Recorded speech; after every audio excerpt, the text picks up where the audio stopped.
Hi friends, welcome back to Neha food stories. ഞാൻ ഷഹറൂബ ഷമീർ. ഞാൻ ഇന്നിപ്പോൾ ഇവിടെ വന്നിരിക്കുന്നത് ഒരു സ്പെഷ്യൽ മത്തിക്കറിയുമായിട്ടാണ്. മത്തി എല്ലാവർക്കും ഇഷ്ടമാണല്ലോ. അപ്പോൾ അത് വെച്ച് ഒരു അടിപൊളി കറി എങ്ങനെ ഉണ്ടാക്കാമെന്ന് നമുക്ക് നോക്കാം. അപ്പോൾ മത്തിക്കറി ഉണ്ടാക്കാനായിട്ട് 1 ടേബിൾ സ്പൂൺ വെളിച്ചെണ്ണ ഒരു പാനിലേക്ക് ഒഴിച്ചു കൊടുക്കാം. ഇനി ഇതിലേക്ക് കുറച്ച് കറിവേപ്പിൻ്റെ ഇല ഇട്ട് കൊടുക്കാം. ഇനി 3 ടേബിൾ സ്പൂൺ ചതച്ച വെളുത്തുള്ളിയാണിത്, ഇതിലേക്ക് ഇട്ട് കൊടുക്കാം. 3 ടേബിൾ സ്പൂൺ ഇഞ്ചി ചതച്ചത്. ഇനി ജസ്റ്റ് ഒന്ന് സോട്ട് ചെയ്തെടുക്കാം. അതിനു മുമ്പായി ഇതിലേക്ക് 6 പച്ചമുളക്, വലിയ പച്ചമുളകാണ്, ഇത് നെടുകെ കീറിയതാണ്, ഇതിട്ട് കൊടുക്കാം. ഇനി ഇതെല്ലാം ഒന്ന് മിക്സ് ചെയ്ത് ഇതിൻ്റെയൊക്കെ പച്ചമണം മാറുന്നത് വരെ ഒന്ന് വഴറ്റിയെടുക്കാം. ഇഞ്ചി പച്ചമുളകൊക്കെ ചതച്ച് തന്നെ എടുക്കണം, പേസ്റ്റ് ആക്കി എടുക്കരുത്. അപ്പോൾ ഇനി നമുക്കിതിലേക്ക് 1/2 ടേബിൾ സ്പൂൺ മഞ്ഞൾപ്പൊടി ആഡ് ചെയ്ത് കൊടുക്കാം. 2.5 tablespoon Kashmiri red chilli പൗഡറാണിത്. അപ്പോൾ കാശ്മീരി മുളക് പൊടി തന്നെ യൂസ് ചെയ്യുന്ന നല്ല കളർ കിട്ടും, എരിവ് കുറവുമായിരിക്കും. അപ്പോൾ ഇനി ഇതിൻ്റെ പച്ചമണം മാറുന്നത് വരെ ഒന്ന് വഴറ്റിയെടുക്കാം. അപ്പോൾ എണ്ണയൊക്കെ നല്ലവണ്ണം തെളിഞ്ഞ് വന്നിട്ടുണ്ട്. ഇനി ഇതിലേക്ക് 2 തക്കാളി ചോപ്പ് ചെയ്തതാണിത്, ഇതിട്ട് കൊടുക്കാം.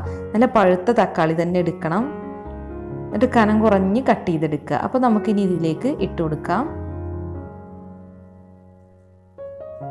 ഇനി ഇതിലേക്ക് കുടംപുളിയാണ് ഞാനിപ്പോൾ ഈ കറിക്ക് വേണ്ടി എടുത്തിട്ടുള്ളത്. 2 പീസ് കുടംപുളി ചെറുതായി കട്ട് ചെയ്തെടുത്തതാണ്. ഇങ്ങനെ കട്ട് ചെയ്തെടുക്കുകയാണെങ്കിൽ നമുക്ക് കറിയിലേക്ക് വേഗം ഇതിൻ്റെ പുളി കിട്ടും. അതിന് വേണ്ടിയാണ് ഇങ്ങനെ ചെറിയതായിട്ട് കട്ട് ചെയ്തെടുത്തിട്ടുള്ളത്. ഇനി ഇതൊന്ന് നന്നായി മിക്സ് ചെയ്ത് കൊടുക്കുക. അതിനുശേഷം നമുക്ക് തക്കാളി നല്ല വെന്തുടയുന്നത് വരെ കുക്ക് ചെയ്യണം. അപ്പോൾ അതിന് വേണ്ടി ഇത് അടച്ച് വെച്ചൊന്ന് കുക്ക് ചെയ്തെടുക്കുകയാണ് വേണ്ടത്. അതിനു മുമ്പായി നമുക്കിതിലേക്ക് കുറച്ച് ഉപ്പിട്ട് കൊടുക്കാം. എന്നിട്ട് ഇത് നല്ലവണ്ണം ഒന്ന് മിക്സ് ചെയ്ത് കൊടുക്കുക.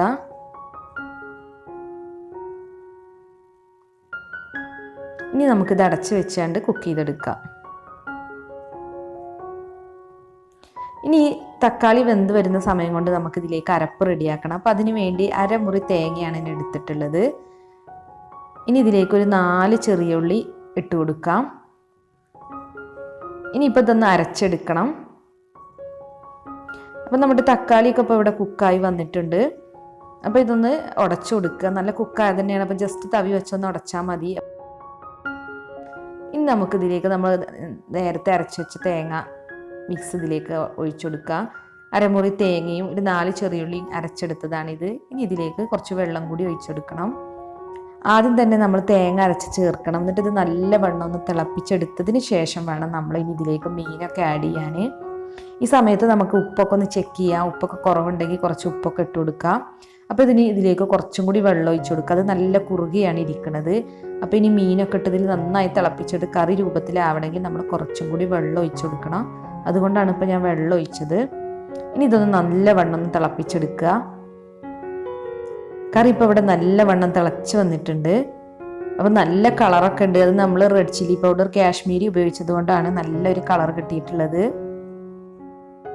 അപ്പോൾ നമുക്കിനി ഇതിലേക്ക് മത്തി ഇട്ട് കൊടുക്കാം. ഞാനിവിടെ 1/2 കിലോ മത്തിയാണ് എടുത്തിട്ടുള്ളത്. അതിൻ്റെ തലയൊക്കെ കളഞ്ഞ് നല്ല കഴുകി വൃത്തിയാക്കി എടുത്തിട്ടുണ്ട്. മീൻ വരഞ്ഞു കൊടുക്കൊന്നും വേണ്ട, അങ്ങനെ തന്നെ ഇട്ടാൽ മതി. അപ്പോൾ നമുക്കിനി ഈ മീൻ ഇതിലേക്ക് ഇട്ട് നന്നായി ഒന്ന് കുക്ക് ചെയ്തെടുക്കാം. ഒരു 5 മിനിറ്റൊക്കെ കുക്ക് ചെയ്തെടുത്താൽ മതി. ഒത്തിരി ഒന്നും വേവില്ല മത്തിക്ക്. അപ്പോൾ നമുക്ക് മത്തി ഇനി ഇതിലേക്ക് ഇട്ട് കൊടുക്കാം. പെട്ടെന്ന് റെഡിയാക്കി എടുക്കാൻ പറ്റുന്നൊരു മത്തിക്കറിയാണിത്. നല്ല ടേസ്റ്റുമാണ്. അപ്പോൾ എല്ലാവരും ഇങ്ങനെ ഒന്ന് ട്രൈ ചെയ്ത് നോക്കുക. നിങ്ങൾക്ക് ചിലപ്പോൾ തീർച്ചയായും ഇത് ഇഷ്ടപ്പെടാൻ സാധ്യതയുണ്ട്. ഒരു വെറൈറ്റി മീൻ കറി തന്നെയാണ്. ഇനിയിപ്പോൾ നമുക്കിതിലേക്ക് കുറച്ചും കൂടി ഉപ്പിട്ട് കൊടുക്കണം. ഇനി ഇതൊന്ന് മിക്സ് ചെയ്ത് കൊടുക്കുക. ഇനി പതുക്കെ ഇതൊന്ന് ഇളക്കി കൊടുക്കാം. മീനൊന്നും ഉടയാതെ വളരെ ശ്രദ്ധിച്ച് വേണം അതൊന്ന് ഇളക്കി കൊടുക്കാൻ. എല്ലാം ഒന്ന് മിക്സായി വരാനാണ് ഇങ്ങനെ ഇളക്കുന്നത്. അപ്പോൾ ഇനി മീനൊന്ന് തിളപ്പിച്ചെടുക്കണം. അതിന് വേണ്ടി നമുക്ക് അടച്ച് വെക്കാം. എന്നിട്ടൊരു 5 മിനിറ്റ് ഒന്ന് കുക്ക് ചെയ്തെടുത്താൽ മതി. അപ്പോഴേക്കും നമ്മുടെ മീൻകറി റെഡി ആയിട്ടുണ്ടാവും. അപ്പോൾ നമ്മുടെ മീൻകറി നല്ലവണ്ണം തിളക്കുന്നുണ്ട്, കണ്ടില്ലേ? ഇനിയിപ്പോൾ ഇതിലേക്ക് 1 ടീസ്പൂൺ ഉലുവാപ്പൊടിയാണിത്. ഉലുവ വറുത്ത് പൊടിച്ചതാണ്, അത് ചേർത്ത് കൊടുക്കാം. 1/2 ടീസ്പൂൺ കായപ്പൊടി. ഇത് നമ്മുടെ മീൻകറിക്ക് നല്ലൊരു ടേസ്റ്റ് നൽകും. പിന്നെ കുറച്ച് കറി ലീവ്സ് ഇട്ട് കൊടുക്കാം. അപ്പോൾ നമ്മുടെ മീൻകറി ഇവിടെ റെഡി ആയിട്ടുണ്ട്. അപ്പോൾ നമുക്കിതൊന്ന് മിക്സ് ചെയ്ത് കൊടുക്കാം. മീനൊക്കെ നല്ലവണ്ണം വന്നിട്ടുണ്ട്. കറിയൊക്കെ ഇപ്പോൾ ലൂസായിട്ടാണ് ഇരിക്കുന്നത്. ഇത് ചൂടാറി കഴിയുമ്പോഴേക്കും നല്ലൊരു തിക്ക് കൺസിസ്റ്റൻസി ആയിട്ടുണ്ടാവും. അപ്പോൾ നമുക്കിനി ഫ്ലെയിം ഓഫ് ചെയ്തുകൊണ്ട് ഇത് അടച്ചു വെക്കാം. ഇനി ഈ സമയം കൊണ്ട് നമുക്ക് ഇതിലേക്ക് ഒരു വറവ് ഉണ്ടാക്കിയെടുക്കണം. അപ്പോൾ അതിന് വേണ്ടി 1 ടേബിൾ സ്പൂൺ വെളിച്ചെണ്ണ ഒരു പാനിലേക്ക് ഒഴിച്ചു കൊടുക്കാം. ഇവിടെ തണുപ്പായതുകൊണ്ടാണ് കേട്ടോ വെളിച്ചെണ്ണ കട്ടിയായിരിക്കണത്. ഇനി ഇതിലേക്ക് 1 ടീസ്പൂൺ കടുക് ഇട്ട് കൊടുക്കാം. കുറച്ച് ഉലുവ, ഒരു 1/4 ടീസ്പൂൺ ഉലുവ ഇട്ട് കൊടുക്കാം. ഒരു 3 ഉണക്കമുളക്, വറ്റൽമുളക് ഇട്ട് കൊടുക്കാം. ഇനി ഇതൊക്കെ ഒന്ന് മിക്സ് ചെയ്യുക. അതൊക്കെ ഒന്ന് ജസ്റ്റ് ഒന്ന് ചൂടാക്കി എടുക്കുക. ഇനി ഇതിലേക്ക് കുറച്ച് കറി ലീവ്സും കൂടി ഇട്ട് കൊടുക്കാം. അപ്പം നമ്മുടെ കറിയിലേക്ക് ഇതിനി ഒഴിച്ചു കൊടുക്കുകയാണ് വേണ്ടത്. നമ്മുടെ താളിപ്പൊക്കെ ഇവിടെ റെഡി ആയിട്ടുണ്ട്. അപ്പോൾ ഇതെല്ലാം കൂടി നല്ലവണ്ണം ഒന്ന് മിക്സ് ചെയ്യുക. ഇനി നമുക്ക് ഇത് കറിയിലേക്ക് ഒഴിച്ചു കൊടുക്കാം.